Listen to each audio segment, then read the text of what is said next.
सांगली शहर व जिल्ह्यात बकरी ईद उत्साहात साजरी करण्यात आली आहे। बकरी ईद निमित्त हजारो मुस्लिम बांधवांनी जुना बुधगाव रस्त्यावरील ईदगाहमध्ये नमाज पठण केले। नमाज पठण झाल्यानंतर सामाजिक, राजकीय, प्रशासकीय क्षेत्रातील मान्यवरांनी मुस्लिम बांधवांना ईदच्या शुभेच्छा दिल्या। सकाळी 8 वाजता ईदगाह मैदानावर नमाज अदा करण्यासाठी शहरातील विविध भागातून मुस्लिम बांधव मोठ्या संख्येने उपस्थित होते। ईदगाह कमिटीच्या वतीने ईदगाह मैदानावर जय्यत तयारी करण्यात आली होती। ईदगाह मैदानावर नमाज पठणासाठी पट्टे मारले होते। बकरी ईदची नमाज नमराह मस्जिदचे इमाम यांनी अदा केली आहे। जहीर मस्जिदचे इमाम यांनी खुतबा पठण केलं। मजम्मा जोडणे हे संगतरास मस्जिदचे इमाम यांनी केलं। नमाज पठण झाल्यानंतर जिल्हा पोलीस प्रमुख संदीप घुगे यांच्यासह विविध क्षेत्रातील मान्यवर ईदगाह मैदान येथे उपस्थित राहून त्यांनी मुस्लिम बांधवांना शुभेच्छा दिल्या। यावेळी अनुचित प्रकार घडू नये यासाठी मोठा पोलीस बंदोबस्त तैनात केला होता। सांगली शहर व परिसरात पुन्हा पावसाला सुरुवात झाली आहे। 2 दिवस पडलेल्या पावसामुळे महापालिका प्रभाग क्रमांक 8 मधील आनंद गल्लीतील अनेक घरांमध्ये पावसाचं पाणी शिरले। महापालिकेच्या अधिकाऱ्यांनी तातडीने पाण्याचा निचरा केला। दरम्यान पावसामुळे उपनगरातील रस्ते पुन्हा चिखलमय झाले। गेल्या आठवड्यात पावसाने उघडीप दिली होती, मात्र 2 दिवसांपासून पुन्हा पावसाला सुरुवात झाली आहे। शुक्रवारी व शनिवारी सांगली शहर व परिसरात जोरदार पाऊस झाला। पावसाच्या पाण्याने नाला ओव्हरफ्लो झाल्याने प्रभाग क्रमांक 8 मधील आनंद गल्ली येथील घरामध्ये पावसाचं पाणी घुसले। त्यामुळे या परिसरातील नागरिक देखील आक्रमक झाले होते। या भागातील नागरिकांनी महापालिकेच्या अधिकाऱ्यांना याची माहिती दिली। महापालिकेच्या अधिकाऱ्यांनी जेसीबीच्या सहाय्याने नाल्यातील पाणी प्रवाहित केलं। त्यानंतर पाण्याचा निचरा झाला, मात्र या भागातील नागरिकांनी जोरदार आंदोलन केले। लोकहित मंचाचे मनोज भिसे यांनी आवाज उठवत नाल्याचं पाणी आयुक्तांच्या कार्यालयात टाकू असा इशारा दिला। यावेळी समीर जमादार, दत्ताजीराव माने, दर्शन चौगुले, सचिन ऐवळे, धनाजी राठोड, विठ्ठल हेगडे, मस्जिद शेख, अश्विनी होळकर, रुक्मिणी माने, विठ्ठल हेगडे, नसीम खान, हर्षद चौधरी, लक्ष्मण कांबळे, संजय शिंगाडे, राजू सावंत, आबा गोसावी, दादा सोहेल मोरे, संदीप दिलीप सुर्वे आदी जण उपस्थित होते। दरम्यान सांगली शहरातील अनेक उपनगरातील रस्ते चिखलमय झाले। पावसाने चौकाचौकात पाणी साचून झाले। कोल्हापूर येथील विशाळगडावर उरूस उत्सव, सण आणि बकऱ्याच्या कुर्बानीस बंदी घालण्यात आली आहे। हिंदू एकता आंदोलन संघटनेने याबाबत 4 जून रोजी कोल्हापूर जिल्हाधिकारी कार्यालयासमोर निदर्शने केली होती। या आंदोलनाची दखल घेत प्रशासनाने गडावर उरूस बंदीचा निर्णय घेतल्याने हिंदू एकता आंदोलन संघटनेच्या वतीने सांगलीत पेढे आणि साखर वाटून आनंदोत्सव साजरा केला। विशाळगडावर भरणाऱ्या उरुसावर बंदी घाला अशी मागणी सातत्याने हिंदू एकता आंदोलनाच्या वतीने करण्यात आली होती। याची दखल कोल्हापूर जिल्हा प्रशासनाने घेतली आणि उरुसावर बंदी घातली। याबाबत बोलताना माजी आमदार तथा हिंदू एकता आंदोलनाचे प्रदेशाध्यक्ष नितीन शिंदे म्हणाले, विशाळगड, प्रतापगडावरील थडग्यांचे उदात्तीकरण खपवून घेतलं जाणार नाही। प्रतापगडावरील अतिक्रमण शासनाने जमीनदोस्त केलं, त्याचप्रमाणे विशाळगडावरीलही अतिक्रमण जमीनदोस्त होईल।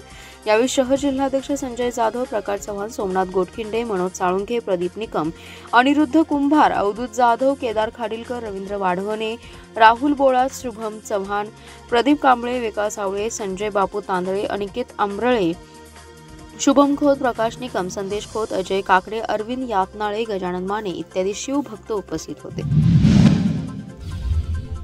खून, खुनाचा प्रयत्न, अपहरण, बेकायदेशीर घातक हत्यार बाळगणे यांसारखे गंभीर गुन्हे दाखल असलेली शहरातील किरण लोखंडे टोळीला 2 वर्षांसाठी सांगली व कोल्हापूर या 2 जिल्ह्यातून हद्दपार केल्याचे आदेश पोलीस अधीक्षक संदीप घुगे यांनी पारित केले आहेत।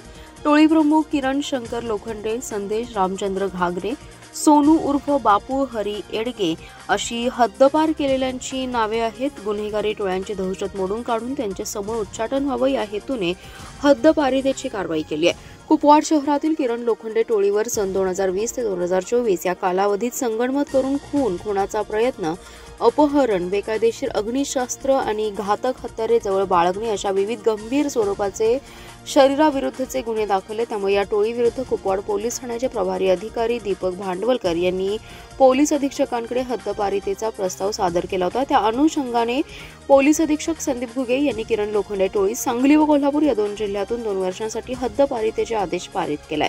आगामी सण उत्सव या काळात टोळीने गुन्हे करणाऱ्या टोळ्यांवर बारकाईने नजर ठेवून त्या नेस्तनाभूत करण्यासाठी यापुढेही कडक कायदेशीर कारवाई करण्यात येईल असा इशारा पोलीस प्रशासनाकडून देण्यात आला आहे. महापालिका निवडणुकीसाठी उमेदवारांची चाचपणी करण्यासाठी राष्ट्रवादी काँग्रेस शरद पवार पक्षाच्या वतीने प्रभागनिहाय संपर्क अभियान राबवण्यात येणार आहे. तरी पदाधिकाऱ्यांनी कामाला लागावे असे आवाहन शहर जिल्हाध्यक्ष संजय बजाज यांनी केले.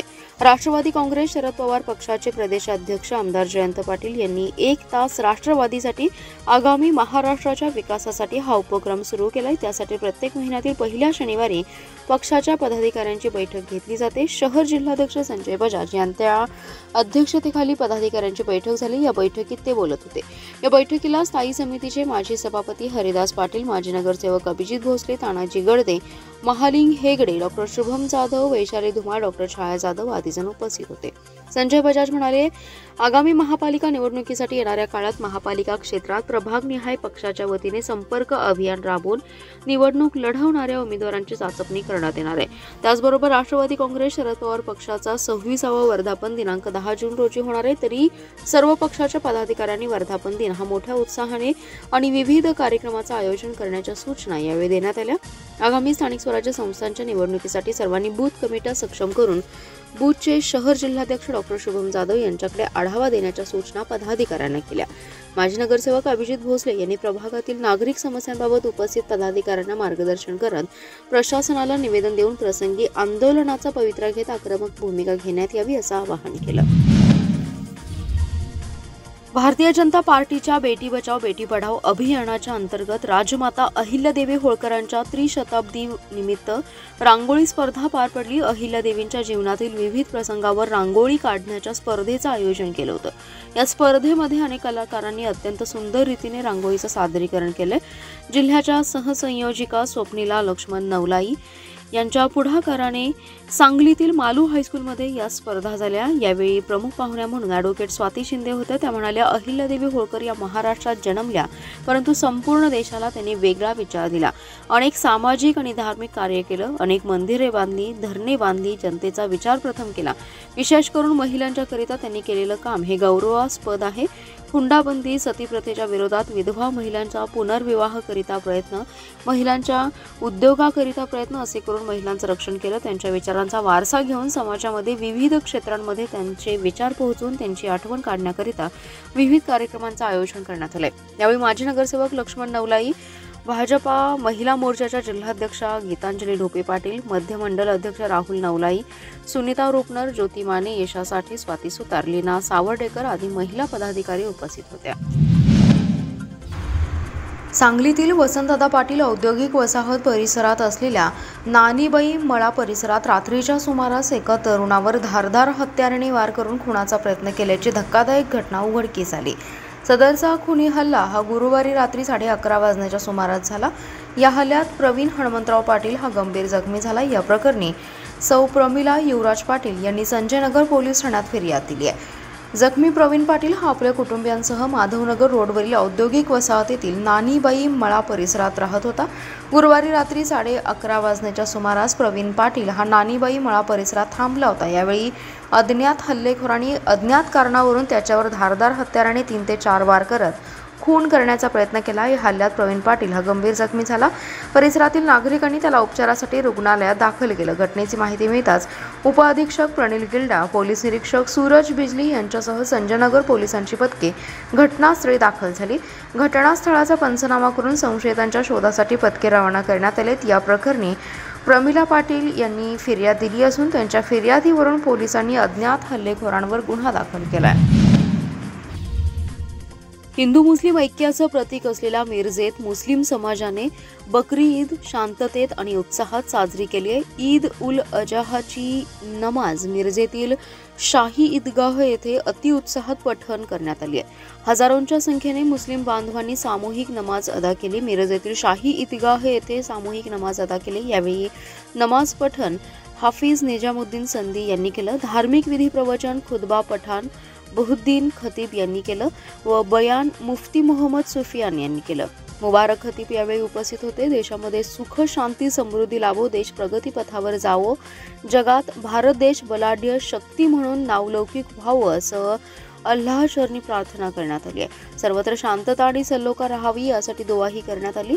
देखरेख व साफसफाई, पाण्याची व्यवस्था शाही ईदगाह ट्रस्टचे मेहबूब अली मानमनेर व त्यांच्या सहकारी मित्रमंडळाने केले। विविध राजकीय पक्षाचे व सामाजिक संघटनेकडून चॉकलेट, बिस्किट आणि गुलाब पुष्प देऊन मुस्लिम बांधवांना ईदच्या शुभेच्छा देण्यात आल्या। तसेच यावेळी मुस्लिम बांधवांना शुभेच्छा देण्याकरिता सांगली जिल्हा पोलीस प्रमुख संदीप घुगे, मिरज पोलीस उपविभागीय अधिकारी प्रणिल गिल्डा, मिरज शहर गांधी पोलीस स्टेशनचे सहाय्यक पोलीस निरीक्षक संदीप शिंदे, जनसुराज्य पक्षाचे युवक महाराष्ट्र प्रदेश अध्यक्ष सुमित कदम, भीम आर्मी संविधान रक्षक बलाचे संस्थापक जैलाब्दीन शेख, समीर मालगावे, नासिर शेख, सलीम कनवाडकर, साद गवंडी, इलियास शेख सहित विविध क्षेत्रातील मान्यवरांनी आणि सर्वपक्षीय कार्यकर्त्यांसहित अनेक हिंदू बांधवांनी उपस्थित राहून गळा भेट करून मुस्लिम बांधवांना ईद अल अझाच्या शुभेच्छा दिल्या।